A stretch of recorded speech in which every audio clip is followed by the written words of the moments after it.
सभी साथियों को मेरा नमस्कार, स्वागत है आप सबका आज 18 दिसंबर के जनसत्ता विश्लेषण में। आइए शुरू करते हैं आज का जनसत्ता विश्लेषण बिना किसी देरी के। प्रथम प्रश्न में चुनाव को लेके वन नेशन वन इलेक्शन को लेके खबर है। संसद की संयुक्त समिति को भेजा गया है और फैसला वहीं से आएगा इनके पॉजिटिव और नेगेटिव एस्पेक्ट्स को ध्यान में रखते हुए। आगे बढ़ते पे संपादकीय की शुरू करेंगे आज कल्प मेधा से। आकाशगंगा की खिड़कियां देखने वाले व्यक्ति के लिए पृथ्वी और सूर्य के बीच की दूरी कोई बहुत बड़ी दूरी नहीं होती है। खलील जिब्रान साहब ने ये बात कही। जीवन में हमेशा एक बड़ा लक्ष्य रखिए, उसके लिए कार्यरत करिए। छोटी मोटी परेशानियां तो आती जाती रहेंगी। बहरहाल भारत में तस्करी की बढ़ती चुनौतियों को लेकर लिखा है देवेंद्र राज सुधार साहब ने। भारत में तस्करी आज एक बड़ी समस्या बन गई है जो सिर्फ कानून व्यवस्था पर ही नहीं बल्कि देश की आर्थिक स्थिति, समाज और पर्यावरण पर भी असर डाल रही है। तस्करी और पर्यावरण तस्करी का प्रभाव केवल कुछ क्षेत्रों तक सीमित नहीं रहता है, वह पूरे देश की सुरक्षा, स्वास्थ्य, समाज और पर्यावरण को प्रभावित करता है। देखिए, तो सोशियो प्रॉब्लम है एक तरीके देखा जाए तो तस्करी।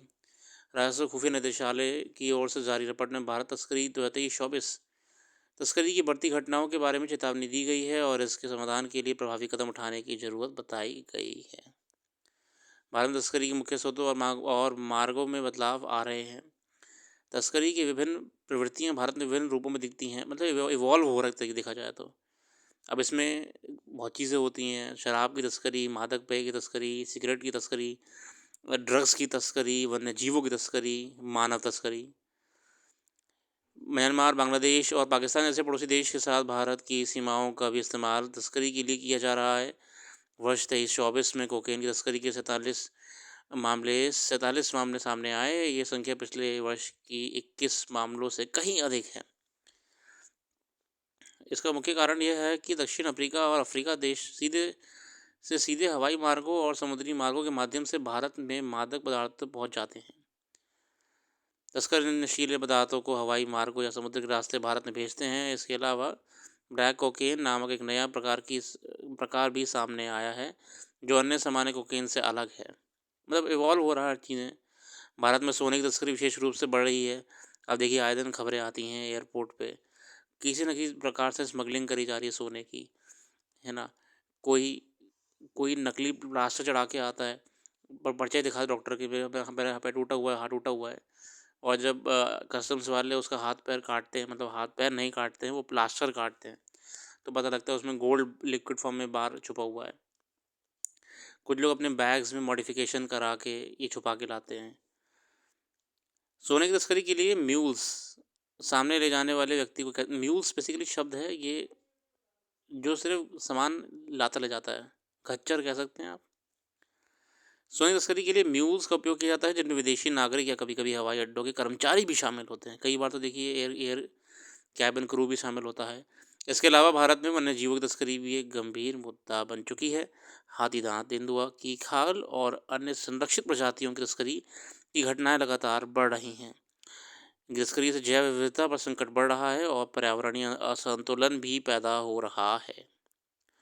इसके अलावा तारे वाले कछुए, मतलब स्टार टर्टल, टॉर्टोइज, मतलब जो बिल्कुल एक्सोटिक स्पीशीज होती हैं वाइल्ड लाइफ की, इनकी तस्करी डिमांड रहती है कई मार्केट्स में बढ़ गई है।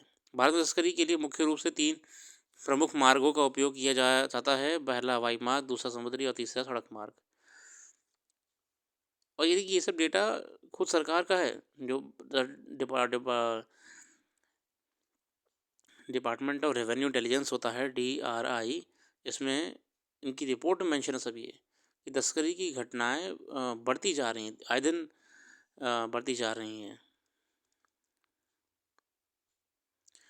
अगला लेख है साझेदारी का सफ़र। भारत श्रीलंका संबंधों को लेकर है। पड़ोसी के रूप में भारत और श्रीलंका के बीच केवल कूटनीतिक दृष्टि से ही नहीं बल्कि आपसी सहयोग के स्तर पर भी संबंधों की एक मजबूत कड़ी रही है। मगर पिछले कुछ समय से बदलती भू राजनीतिक तस्वीर में श्रीलंका में चीन के प्रभाव का विस्तार होता दिखा है। हाल ही में जब वहाँ के संसदीय चुनाव में श्रीलंका के राष्ट्रपति अरोरा कुमार दिस्सनायाके के नेतृत्व वाले गठबंधन की भारी जीत मिली, तो इस धारणा को और बल मिला कि अब शायद चीन को वहाँ अपने पाँव और फैलाने का मौका मिलेगा। मगर सत्ता में आने के बाद अब जिस तरह दिस्सनायाके ने अपने विदेश दौरे के लिए सबसे पहले भारत को चुना, उसके कई संकेत उभरते हैं। देखिए, मगर मैं फिर भी यहाँ पे थोड़ा-सा विरोध ये करता हूँ कि चाइना का इन्फ्लुएंस श्रीलंका पे हमसे भी कई गुना ज़्यादा है, कई कारणों से। तो अरुणा कुमार डेसनियाके यानी कि एकेडी भारत के लिए कितना पॉजिटिव साबित होंगे, ये तो वक्त बताएगा डिप्लोमेटिकली, क्योंकि अभी तो फिलहाल वहाँ की पार्लियामेंट ने उल्टी ही कहानी चल रही है। अडानी ग्रुप से जो बड़ा पावर का टेंडर था वो कैंसिल करवा दिया है, बैन कर दी एक तरीके से देखा जाए तो। और भारत को लेके थोड़ा-सा नेगेटिव चल रहा है वहाँ पे। फिर भी देखिए, डिप्लोमेसी तो यही होती है कि सामने मिलते हैं, बात कुछ और निकल के आती है। प्रयास रहते हैं, मगर फिलहाल चाइना का इन्फ्लुएंस श्रीलंका पे ज़्यादा दिख रहा है। दरअसल करीब 2 वर्ष पहले जब श्रीलंका घोर आर्थिक संकट से जूझ रहा था और वहाँ अराजकता जैसी हालत पैदा हुए, तभी भारत ने उस स्थिति से उभरने में अपनी ओर से हर स्तर सहयोग किया। श्रीलंका के राष्ट्रपति ने सहयोग को याद करते हुए एक तरह से भारत के प्रति आभार जताया और शासकों में यह आश्वासन दिया कि वे अपने देश की ज़मीन का इस्तेमाल भारत के खिलाफ नहीं करने देंगे। देखिए, इंडियन ओशन रीजन में भारत जितने अपने मित्र को रखेगा मजबूत करके, उतना फ़ायदा रहेगा, क्योंकि हमें बड़ी समस्याएं हैं श्रीलंका में। हमारे हमारे मछुआरों को, जो बोट्स मछुआरे होते हैं, उनकी बोट्स को Sri Lankan coastal navy, coastal coast guards है, नेवी है, वो सीज़ कर लेती है, जेल भेज देती है महीनों महीनों तक, रिहा कराना मुश्किल हो जाता है। इसके अलावा कच्चीवीलू आइलैंड्स है, आप पढ़िएगा इसके बारे में, डिस्प्यूट चल रहा है हमारा श्रीलंका के बीच में। बहुत चीज़ें हैं, आज भी संबंध उतने भी ठीक नहीं हुए हैं भारत श्रीलंका के बीच में।